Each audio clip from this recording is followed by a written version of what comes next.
విశాఖలో రేపు గిరిజన విశ్వవిద్యాలయం మొదటి స్నాతకోత్సవం జరగనున్నట్లుగా వైస్ ఛాన్సలర్ శ్రీనివాసన్ తెలిపారు. 373 మంది విద్యార్థులకు డిగ్రీలు ఇవ్వనున్నట్లుగా వెల్లడించారు. ఈ కార్యక్రమానికి ముఖ్య అతిథిగా రాష్ట్రపతి ద్రౌపది ముర్ము హాజరవుతున్నారని వెల్లడించారు. కేంద్ర విద్యాశాఖ మంత్రి ధర్మేంద్ర ప్రధాన్, మంత్రి నారా లోకేష్ కూడా హాజరు కానున్నట్లుగా తెలిపారు.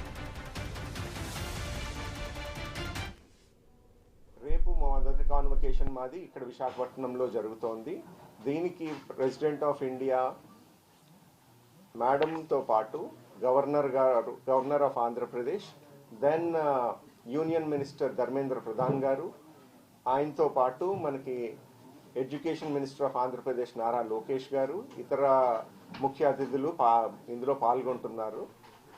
ఇందులో 373 మంది పిల్లలకి వాళ్ళ పర్టికులర్ ప్రోగ్రామ్స్లో వాళ్ళకి కంప్లీట్ చేసినందుకు వాళ్ళకి డిగ్రీస్ అవార్డ్ చేయడం జరుగుతుంది. ఇందులో 13 మంది గోల్డ్ మెడలిస్టులు ఉన్నారు.